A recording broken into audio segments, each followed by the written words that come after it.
Bendiciones y salud a todos y a todas, a quienes de una vez les damos la bienvenida a este su espacio y proyecto Cápsulas del Reino, a través de su canal Tecnologías Divinas, que ya abrió sus puertas en YouTube. Puede accesarnos cuando quiera y va a encontrar allí una gama de cápsulas en sus distintos temas importantes que ayudarán al desarrollo y a la edificación de sus vidas espirituales y humanas también, ya que no solamente nos vamos a limitar a cubrir el espectro bíblico en cuanto a los temas, sino que trascenderemos a la Biblia y nos ocuparemos de temas de actualidad, de temas importantes que tienen intrínsecamente relación con nuestras vidas actuales, y aunque no sean bíblicos, aunque no estén en el marco bíblico o escritural, no dejan de ser importantes para nuestras vidas en nuestro tiempo presente. Muy bien, reyes y reinas, una vez más estamos por acá. Les recuerdo que les habla desde la ciudad de Maracaibo, Venezuela, para el mundo, su amigo y maestro en la plenitud del reino. Ok, hoy traemos una vez más un nuevo tema a la mesa, un nuevo tema como un plato exquisito, un nuevo manjar espiritual para que usted pueda degustar, pueda extraer todos los nutrientes espirituales y ayudar a su desarrollo espiritual sanamente. Y lo más importante de todo esto, que es a dónde queremos apuntar y de dónde queremos puntualizar, es en que usted pueda hacer una vida práctica espiritualmente y apropiar su herencia, sumar todo el nivel de felicidad, toda la suma de felicidad, pueda añadir, agregar a su vida y ser feliz, que es para lo cual hemos nacido en el planeta. Eso es muy importante tomarlo en cuenta todo el tiempo. Muy bien, reyes. Entonces el tema que tenemos para hoy, 4 de agosto del 2019, le vamos a dar por título La fe consumada. Ese es el nombre que le vamos a otorgar o vamos a denominar este nuevo tema que traemos. La fe consumada. Y para ello yo quiero que rapidito, para que ganemos tiempo, vaya a su Biblia en el libro La Carta del Apóstol San Pablo a los Hebreos, capítulo 11, es allí donde vamos a comenzar a tener la disertación de este tema en esta primera cápsula. Dice así la palabra: es pues la fe, la certeza de lo que se espera, la convicción de lo que no se ve. Voy a leer nuevamente ese pasaje. Dice: es pues la fe, la certeza de lo que se espera, la convicción de lo que no se ve. Ok, vamos a seccionar o a dividir en dos aspectos o en dos facetas importantes, y usted pues en el desarrollo del tema se va a dar cuenta por qué. Dos aspectos en este pasaje, dos facetas importantes de la fe.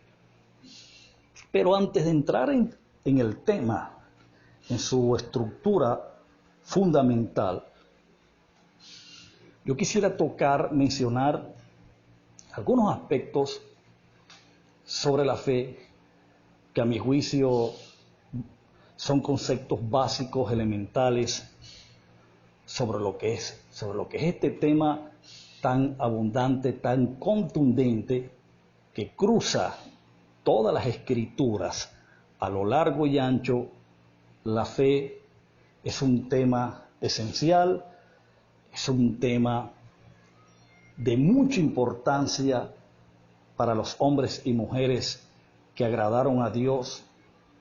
¿Por qué?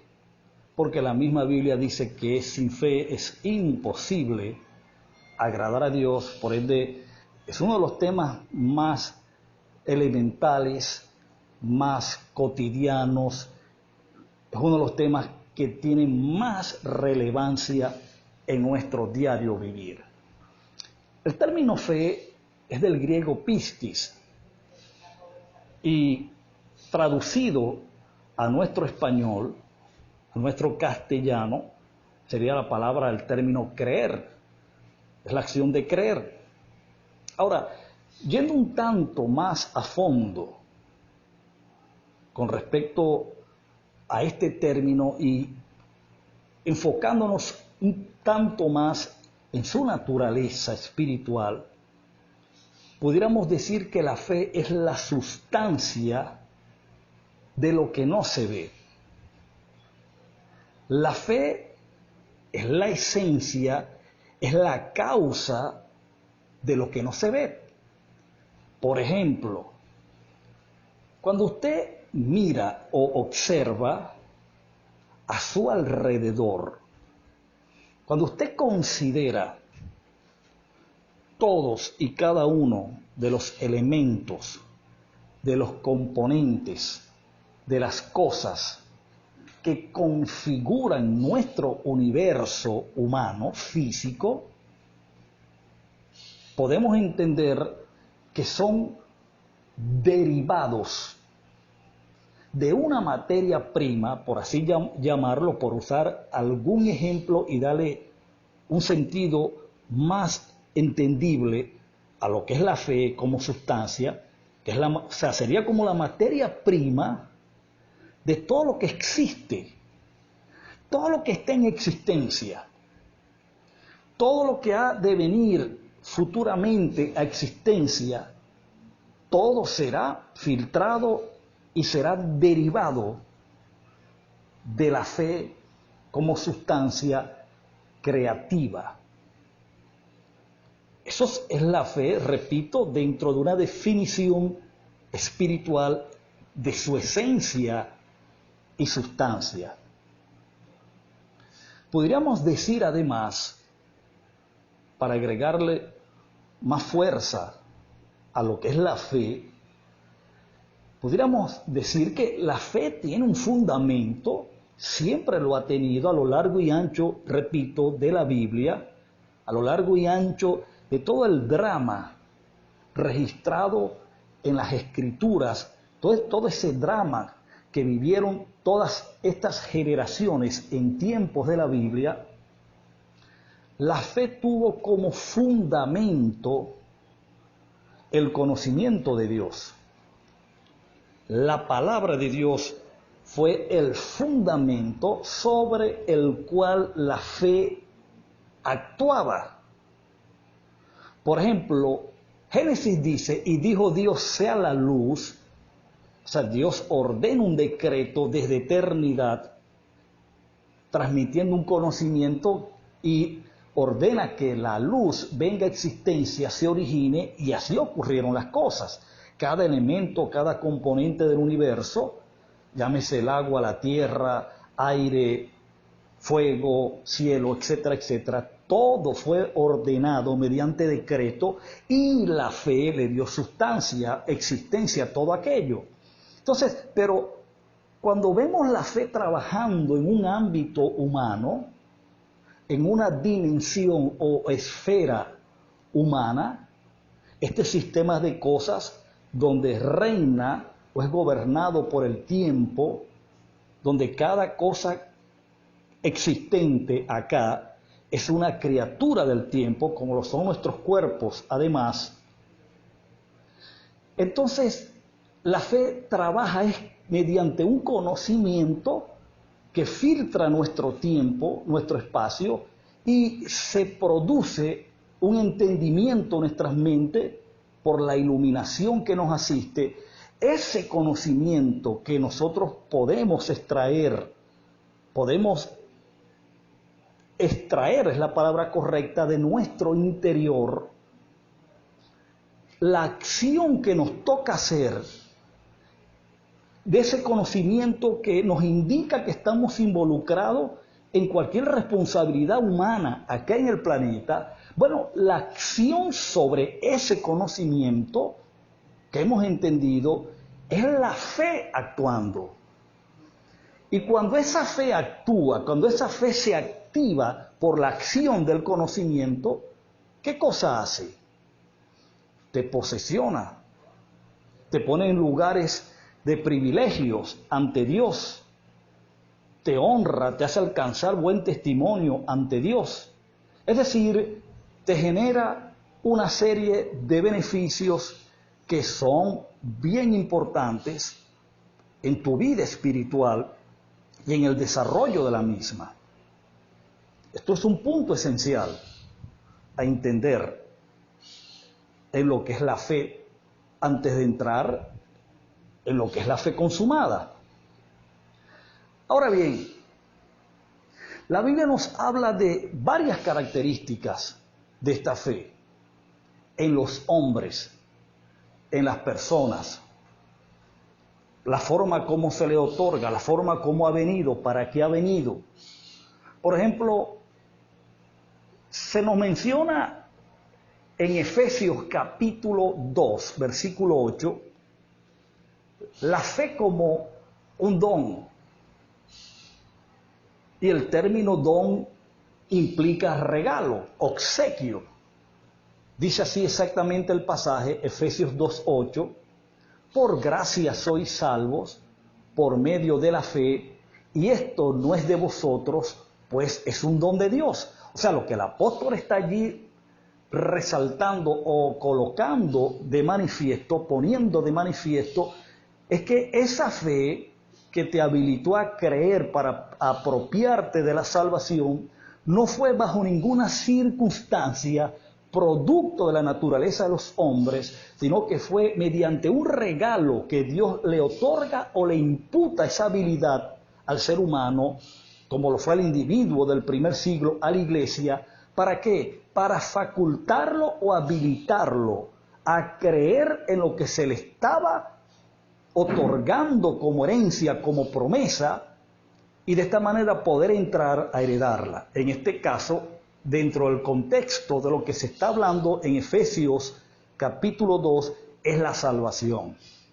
Es poder entrar a disfrutar de esa obra salvífica que incluye una serie o una gama de beneficios. La salvación que se otorga en el nuevo pacto, o que se otorgó en el nuevo pacto durante el primer siglo, era un abanico chino abierto en cuanto a beneficios. Era como una naranja con sus muchos gajos, y cada gajo implicaba un beneficio distinto del otro. Eso fue la fe como don, repito, habilitando al ser humano, al hombre, a la mujer, durante el primer siglo. Estoy hablando de los miembros del cuerpo de Cristo, los miembros de la iglesia, de la verdadera iglesia, durante el primer siglo, que fueron habilitados para apropiar la salvación a su vida genuinamente. Pero entonces luego el apóstol Pablo nos habla de otra característica de la fe, y nos habla del don de fe. Ya no es la fe como don, sino del don de fe. Y el don de fe es una manifestación del Espíritu que opera con otras manifestaciones mencionadas en 1 Corintios capítulo 12. Como por ejemplo operación de milagros, don de profecía, diversos géneros de lengua, don de interpretación de lenguas, palabra de ciencia, palabra de sabiduría, etcétera, etcétera. Todos los dones, los que se conocen teológicamente como los dones del Espíritu, no es otra cosa más que la manifestación del carácter y el poder de Dios a través de su Espíritu. Ahora, hablando de la fe, del don de fe, el don de fe era una gigantesca habilitación tanto en quienes estaban ministrando la gracia. En este caso pudiera ser un apóstol, un profeta, un evangelista, un pastor o un maestro, y sobre quien eran el objeto de esta gracia para ser impartida. ya sea a través de un milagro de sanación, un milagro de liberación, etc. El don de fe habilitaba al individuo, al receptor del beneficio en un momento de operación divina para recibir el milagro. El don de fe era la fe de Dios actuando en el individuo, habilitándolo para apropiar el beneficio. Fíjate lo tremendo de lo que era el don de fe. Esto ocurrió así exactamente durante el primer siglo de nuestra era, que fue la era de la iglesia, de la verdadera iglesia, lo que se conoce en el Nuevo Testamento como el cuerpo de Cristo. Entonces, vemos dos características importantes de la fe en los individuos. La fe como don y el don de fe. Interesante esto. Ahora fíjate, luego nos habla la Biblia, además de la medida de fe que Dios le otorga a cada miembro del cuerpo de Cristo para disfrutarla en su diario vivir. Pablo dice en Romanos capítulo 12 que cada quien ministra el don conforme a la medida de fe que le fue dada. Es decir, que cada individuo en el cuerpo de Cristo tenía una medida de fe, tenía un tamaño de fe, tenía una fe en medida o en proporción. Una fe en tamaño, no una fe limitada. Una medida de fe, ¿para qué? Para tener un marco, un espectro, un límite de acciones. Ahora, esa medida de fe, según el contexto, Pablo está hablando de que se debe usar conforme al don, a la gracia que recibió de parte de Cristo el individuo cuando era incorporado a su cuerpo. La fe por medidas, ¿para ser qué? Para ser desarrollada, para ser apropiada su vida, o apropiar por medio de la fe, rectifico, o apropiar por medio de esta fe por medida los beneficios otorgados en el nuevo pacto, los que estaban permitidos y accesados durante ese tiempo. Eso era una gran verdad. Eso era algo que todo individuo dentro del cuerpo de Cristo tenía y era para disfrutarla. Por eso es que cuando Pablo le escribe a los Corintios en su segunda carta, en el capítulo 5, versículo 7, Pablo dice, porque no andamos por vista sino por fe. La palabra allí, andar, tiene que ver con esta medida de fe. La palabra no andamos por vista sino por fe, andar por fe, implica una conducta, implica un comportamiento, implica un diario vivir. El individuo que formó parte del cuerpo de Cristo, la iglesia del primer siglo, tenía un norte bien divisado. Estuvo direccionado correctamente por sus líderes. Y cada paso que ellos daban en la eternidad, producto de esa fe, iban consumando parte importante de su herencia, de su protagonismo en la tierra, de su papel protagónico. Esta fe lo ayudaba a alcanzar este gran logro como cuerpo de Cristo. Esto es la medida de fe. Bien importante este aspecto de la fe como medida. Bueno, amados reyes y amadas reinas, el tiempo terminó por hoy. Ya hemos consumado 20 minutos en esta primera cápsula acerca del tema la fe consumada. Y el tiempo que nos queda es para despedirnos, enviarles un fuerte abrazo y deseando que continúen teniendo un bendecido día.